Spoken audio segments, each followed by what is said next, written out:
Mwanamke ambaye ana kazi yake leo na yuko anatusikiliza.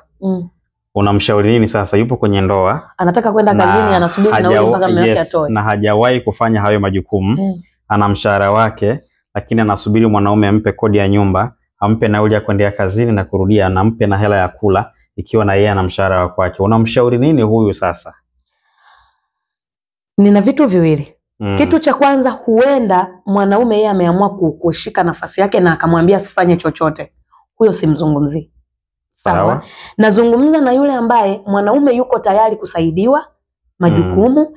Mwanaume ana wish kuona kwamba mke wake anafanya chochote, kwamba ni wakati wa kubadilika. Hatuna garanti na haya maisha na hatujui nani atatangulia. Naweza katokea lolote. Hapa katikati linaweza kutokea lolote. Tujifunze kufanya vitu kwa ajili ya watoto wetu, tujifunze kufanya vitu kwa ajili ya nyumba zetu. Kama ni kulisha, unamsurprise tu siku moja mume wako. Mume wangu ada za trip nitalipa mimi. Hata usijali my dear. Anashtuka.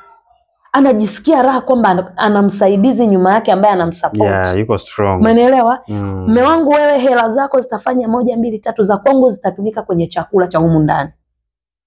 Na kulipa umeme, labda na kulipia maji, vitu kama hivyo, hela yangu mimi itatumika. Kuna namna umeshampunguzia gap hapo. Hapo tayari, maana yake kama alikuwa anajenga ile hela ambayo ingepatikana 500 ile sana ipeleka kwenye ujenzi anamalizia. Tayari.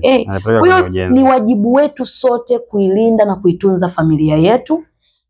Sio mwanamke wala sio mwanaume. Kwa sababu kuna wanaume wanakujaga mwisho wa siku wanapungukiwa kiuchumi. Ili siku moja na wewe uweze kusimama hata kama mume wako hana. Jirani, ndugu wanaowazunguka wasijue chochote. Ni kuanza kufanya leo. Kabisa. Kwa sababu mwisho wa siku kama unaweza mume wako akawa amesimamishwa kazi, let's say, au biashara zake zimeenda vibaya, lakini kwa sababu wewe na wewe wagu na cha kwako. Unadhani nje watajua kama kuna changamoto yoyote pale? Wanaona vitu vinaenda. Vinaenda. Kwa nini? Kwa sababu mmezoea kushare. Lakini ukijifunzia katikati ya safari, kuna yale manunguniko yapo. Unaanza kunungunika. Unaanza kusikitika. Ameniachia kila kitu nifanye. Lakini kumbe ni majukumu yetu wote. Watoto wenyewe ameniachia wengi. Ni majukumu yetu wote. Wote tunataka kufanya. Kwani hao watoto tuliwazaa wote? Nimekuelewa sana. Kwa hiyo hii nyumba tulianzisha pamoja. Tunataka tuitunze pamoja. Tuhakikishe bustani yetu inastawi.